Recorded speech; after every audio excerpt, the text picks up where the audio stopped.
solo un poquito de la trayectoria. Actualmente me encuentro como adscrito del Departamento de Cirugía Cardiotorácica y Soporte Ventricular del Centro Médico La Raza, asistente médico de turno nocturno en el Hospital General Dr. Manuel K. González, por lo que se les llegase a ofrecer. Podemos... Ok, el tema que vamos a abordar el día de hoy es diagnóstico y tratamiento oportuno de la fibrilación auricular, por sus siglas como la encontramos en la literatura, FA o FA para los cuates. Entrando un poquito, tenemos que hablar de estadísticas y debemos de tomar en cuenta que la fibrilación auricular va a ser la arritmia sostenida más común. Tiene una prevalencia entre 1 al 4% de la población en general, de la población mundial, y aumenta hasta un 8% la prevalencia a partir de los 80 años de edad.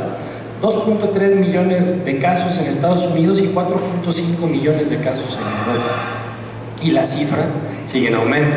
Ocupa un tercio de las hospitalizaciones por arritmias en los hospitales. La edad de presentación promedio es de 75 años y no forzosamente tiene que ser en pacientes adultos mayores, también la podemos encontrar en jóvenes.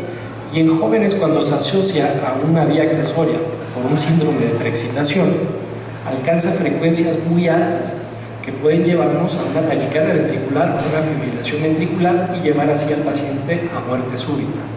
De ahí la importancia de este problema de salud pública. Las causas, si bien hablaremos multifactorial. Bueno, tiene que haber una predisposición del paciente para la fibrilación auricular que nos la van a dar alteraciones estructurales en la aurícula, que tenga también alteraciones eléctricas. Necesitamos un canal o un circuito por el cual corra la electricidad y necesitamos múltiples activaciones eléctricas para que corran a través de esos circuitos. Y es así como se produce la fibrilación auricular. ¿Y qué es lo que nos lo va a perpetuar? Pues la acción del sistema renina, angiotensina, aldosterona y del sistema nervioso autónomo propiamente. Para los que nos gusta un poquito la medicina molecular, y actualmente todo se asocia a procesos inflamatorios. La fibrilación auricular no está fuera de, ¿sí? Entonces tenemos que hay distintos marcadores de inflamación que se están estudiando ahora para ver la duración o poder tener un predictor, ¿sí?, de la duración de los episodios de fibrilación auricular o de la susceptibilidad del paciente a la fibrilación auricular, que puedan ser desde las troponinas o el péptido arterial natriurético, interleucinas, proteína C reactiva, factor de necrosis tumoral, factores de crecimiento, a nivel renal la cistatina y el filtrado glomerular. Y algo muy importante, los productos de degradación del fibrinógeno, que son los dímeros D y la trombomodulina beta. ¿Por qué van a cobrar importancia especial estos marcadores? Porque al final del día son los que van a asociarse a este fenómeno inflamatorio como un estado protrombótico. Los mecanismos de producción de la fibrilación auricular. Mencionábamos que necesitábamos que estructuralmente tuviéramos un circuito por donde corriera la electricidad y necesitábamos múltiples activaciones eléctricas. Del lado izquierdo tenemos un corazón conduciendo de manera normal a través del nodo sinusal, propagando el impulso por las vías comunes, que son el nodo AB, fibras de la rama derecha, rama izquierda, fibras de Purkinje, y de este lado tenemos una actividad completamente desorganizada de la aurícula, activándose en distintos momentos. Es por eso que tenemos líneas punteadas, que fue lo primero que se activó, y después las líneas continuas corresponden a diferentes formas que puede llevar, o más bien direcciones que puede tomar el impulso eléctrico, todos activándose en diferentes tiempos de manera irregular, van a inhibir al nodo sinusal. Y estos estímulos van a llegar al nodo aurículo-ventricular y se van a aglomerar, no todos van a poder pasar. Eso es lo que le da la irregularidad a la fibrilación auricular. Para entenderlo todavía un poquito mejor, en un ejemplo muy burdo, en una discoteca muy famosa de esta ciudad, donde hubo un incendio y la gente se aglomeraba en la única puerta de emergencia para salir. Algunos lo lograron, otros no, pero todos iban saliendo a destiempo, ninguno iba saliendo, no había un flujo continuo de personas. Es lo mismo que pasa con los estímulos eléctricos en el nodo B, que vienen de las aurículas, principalmente de la aurícula izquierda. Y obviamente esta actividad desorganizada de las aurículas con inhibición del nodo sinusal la vamos a ver manifestada en el electrocardiograma. El electrocardiograma pues es la herramienta más utilizada cuando un paciente nos dice que tiene palpitaciones o que alguien por ahí le dijo que tenía una arritmia, ¿cierto o falso? Todos tomamos un electro. Bueno, ¿cuáles son las características electrocardiográficas que yo voy a encontrar en un paciente con fibrilación auricular? La primera es ausencia de ondas P. Si el nodo sinusal está inhibido, no va a haber onda P. Entonces, dejemos de lado el ver siempre el complejo QRS en el inicio de un electro. Busquemos a partir de ahora la onda P. Si no tengo una onda P, ahora sí voy a ver, tengo un ritmo regular o irregular, recordando que la regularidad electrocardiográfica nos la da el intervalo que hay entre las R's, llamado intervalo RR. En este caso va a ser variable. Los complejos QRS habitualmente son estrechos, pero pueden encontrarlos anchos, o se hace de más de 120 milisegundos, si el paciente tiene un bloqueo de rama o si el paciente tiene preexcitación. Y me dicen, bueno, si no hay onda P, ¿cuál es la manifestación de esa actividad eléctrica desorganizada de la que hablas? Las vamos a llamar ondas F. Así como cada circuito tiene una duración y un voltaje diferente, en el electrocardiograma lo vamos a ver como unas ondas irregulares. Habitualmente son finas y pudiéramos pensar que es interferencia, pero realmente es la manifestación electrocardiográfica de esta actividad desorganizada eléctrica que tienen las aurículas. Las llamamos finas cuando miden menos de 0.5 milivolts, o sea, hace menos de un cuadrito grande, y las llamamos gruesas cuando miden más de un cuadro de los grandes. Puede o no haber una línea isoeléctrica entre ellas, habitualmente no la hay, pero puede haber una línea isoeléctrica y después manifestarse otra vez las ondas F como si fueran un artefacto. Y mucho ojo, las ondas F pueden simular ondas P y llevarnos a un infradiagnóstico de la fibrilación auricular. Llevado a la práctica, vamos a aterrizar lo que comentamos en la diapositiva anterior. En este electrocardiograma abrimos la votación. ¿Quién vota porque tenemos onda P en este electrocardiograma? Levante su mano. Primera pregunta, ¿tenemos onda P? Quien vote porque sí, levante su mano. Espero que no se abstengan así el 1 de julio. Quien vote porque no, levante su mano. Ok. En efecto, no tenemos onda P. ¿Qué otra característica buscábamos? La regularidad de los complejos. Es un ritmo regular o irregular. Votación nuevamente. Regular, levanten su mano. Irregular, levanten su mano. Ok, es un ritmo irregular. ¿Por qué? Quedamos que la regularidad nos la va a dar el intervalo RR, o sea, hace la distancia que hay entre cada complejo QRS. Ahí está marcada la duración de ese intervalo RR y el siguiente es completamente diferente, ¿no? Entonces, ausencia de onda P, intervalo RR irregular, un complejo QRS estrecho porque mide menos de 120 milisegundos, menos de 3 cuadritos de los chiquitos. Y decía yo que iba a buscar si había ondas F. ¿Tiene ondas F este electrocardiograma? Votación otra vez. ¿No tiene ondas F? ¿Quién vota porque no hay ondas F? ¿Quién vota porque sí tenemos ondas F? Ok. En efecto, tenemos las ondas F, doctor. ¿Nos puede señalar, por favor, lo que vio como ondas F? Ok, nada más en esa derivación. Muy bien. Muy bien. También.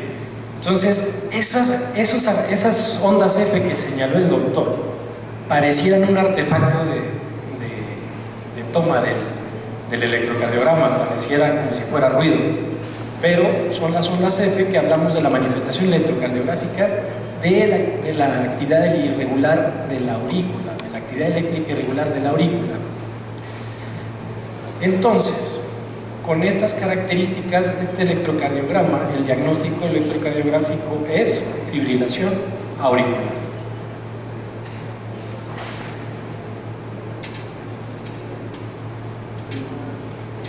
Cuando hablamos de detección, lo primero que se nos viene a la mente pues, es el electrocardiograma. Ya vimos las características, pero supongamos que vimos al paciente con un electrocardiograma en ritmo sinusal, y entonces, pero él le dice, ¿sabe qué? Es que yo siento que traigo un pescado que me aletea allá adentro. ¿Qué estudios solicitan habitualmente ustedes cuando un paciente llega a su consulta así? Si el electro está bien, doctor, Ajá. probablemente un Holter, ¿no? Un Holter es como de las herramientas más comunes. Desafortunadamente, si la FA es paroxística, en ese caso, puede que en las 24 horas que yo le ponga el Holter no aparezca y tenga un paciente con fibrilación auricular. Entonces, ¿qué herramientas de detección podemos tener? Existen dispositivos implantables. Este es del tamaño de una USB y este es más o menos del tamaño o longitud del tapón de una pluma, que son implantables y te pueden medir hasta 1 año y medio, 2 años de la actividad eléctrica del paciente. Este dispositivo de parche dura el registro 7 días. Tenemos también algunos registradores de eventos para los celulares, que a través de estas placas en las manos del paciente podemos obtener un trazo electrocardiográfico. Tenemos uno que es portátil, que es para entregarle al paciente, es una registradora de eventos. Este también a través de las yemas de los dedos nos puede dar un registro de un trazo electrocardiográfico. Y más recientemente la empresa de la manzanita ha querido incursionar en esto a través de aplicaciones de sus dispositivos. Todo va en razón, en este caso, a ver la regularidad del pulso. ¿Cuál es el inconveniente? Los costos. Todos estos dispositivos que mencionamos, sobre todo los primeros, son costosos y no todos nuestros pacientes pueden acceder a ello. Por lo tanto, ¿qué iniciativas han tenido en otros países del mundo? El incorporar al chequeo de rutina de sus pacientes hipertensos, que son de los que mayormente presentan fibrilación auricular, un algoritmo en los dispositivos electrónicos para verificar la regularidad de ese pulso, la regularidad del RR, si lo queremos ver así. Entonces, actualmente ya se venden en México los dispositivos para medir la presión arterial que tienen este algoritmo, vienen marcados en la caja con esa señal, con este emblema. Y en el Reino Unido lo que hacían era que el paciente llegaba a resurtir su receta de antihipertensivos y le checaban la presión ahí con un aparato de estos, obteniendo buenos resultados en la detección. La otra y la más económica sería decir al paciente, chequense el pulso. Si a nosotros en la universidad nos costó trabajo identificar los pulsos, yo sigo sufriendo con el popliteo y con el pedio, pues bueno, el paciente que no se dedica a esto, pues más. Entonces, ¿qué otra cosa podemos ofrecerle a nuestro paciente que sea de utilidad para nosotros? Estamos en la era de la tecnología. Un El oxímetro. paciente a lo mejor podrá no costear un Apple Watch, pero yo no conozco a nadie actualmente que no maneje un smartphone, Ah, que no tenga un smartphone. Entonces, le podemos ofrecer al paciente como herramienta para que nos ayude a nosotros a esa detección, que cuando el paciente que descarga estas aplicaciones, que funcionan básicamente bajo el principio de un pulsioxímetro, colocándole el dedo sobre la cámara, sobre la luz de la cámara, hace el registro de la onda de pulso y así podemos detectar irregularidades en el pulso. Y en base a la incidencia que tenga nuestro paciente, podemos decirle, bueno, a veces será un paciente a lo mejor que esté somatizando, pero en otras no, y que podamos detectarlo a través de estas herramientas. Estas dos aplicaciones son de descarga libre para iOS y para Android. Ahora bien, dices, bueno, eso sería como lo que tenemos actualmente de herramientas para el diagnóstico. Una vez que yo tengo identificado al paciente con fibrilación auricular por alguno de estos medios, necesito clasificar a la fibrilación auricular, y esto va en base a la duración. Fibrilación auricular paroxística, aquella que el episodio dura menos de 7 días, con o sin alguna intervención del médico. La fibrilación auricular persistente, aquella que dura más de 7 días, pero menos de 12 meses. La pueden encontrar también como persistente de corta duración. Persistente de larga duración, aquella que dura más de 12 meses. ¿Y hasta cuándo? Hasta que la llamamos permanente, porque tanto el médico como el paciente llegan a común acuerdo de decir, doctorcito, ya estuvo, me quedo con la renta. Y entonces, aquí es donde empezamos a ver los manejos. Un concepto que pongo aquí abajo, en rojo, como decía el comercial de la sección amarilla, en marquito rojo para que resalte, es el concepto de la fibrilación auricular no valvular, que es aquella que se da en ausencia de estenosis mitral o de la ausencia de una prótesis mitral o de una valvuloplastía de la válvula mitral. ¿Por qué es importante este concepto? Bueno, lo veremos en la parte de tratamiento, que ese es a lo que vamos a continuación. Otra de las interrogantes que generalmente tenemos, a los que nos llegamos a dedicar a las urgencias en algún momento, llega un paciente con fibrilación auricular con frecuencia de 170, 180.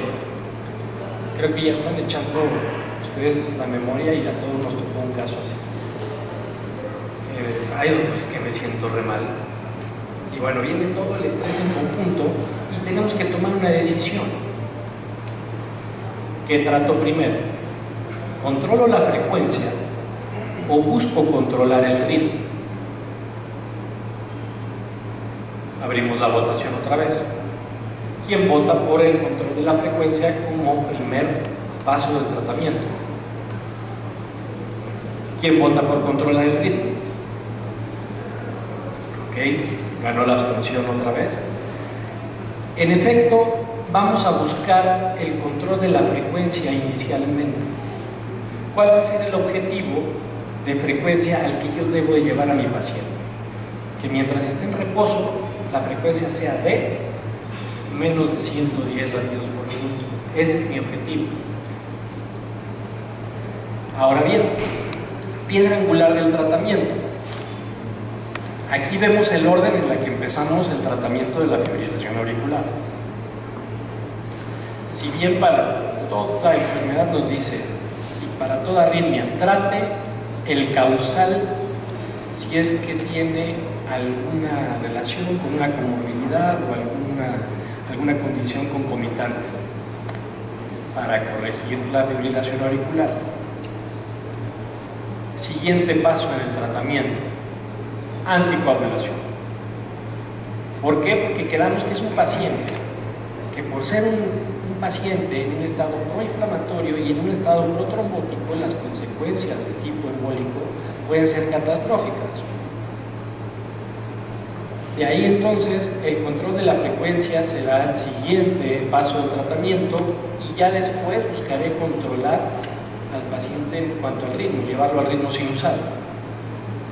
Hasta después la ablación y, pues bueno, la cardioversión en casos de ser necesario, que de todos modos la conversión a ritmo sinusal es una cardioversión farmacológica, y sería lo que es la cardioversión eléctrica. Hablando de anticoagulación, que es el primer punto de tratamiento, ¿a qué paciente voy a anticoagular? ¿Qué factores de riesgo recuerdan ustedes que sean mayormente protrombóticos? Ok, la fibrilación auricular como tal, y en los pacientes con fibrilación auricular, si yo le sumo la diabetes, hipertensión, el género, la edad, ¿no? ¿quién creen que tenga mayor riesgo? ¿Hombres o mujeres? Las mujeres. Las mujeres. Aquí también llevan la depender, ¿no? La edad de los pacientes, si ya tuvieron un evento vascular cerebral previo o un equivalente a nivel periférico o a nivel gastrointestinal, son pacientes de riesgo. Entonces, a través de la escala de Charles-Basque, yo puedo hacer una estratificación del riesgo que tiene un paciente de llegar a una complicación de tipo embólica, cardioembólica, más bien tromboembólica. Vamos a poner un caso de los que casi no nos llegan. Paciente femenino de 72 años, diabética e hipertensa. Creo que en Alemania a lo mejor, y sí en México, yo creo que no. Suponiendo esa paciente, ¿cuántos puntos en la escala de Charles tendría?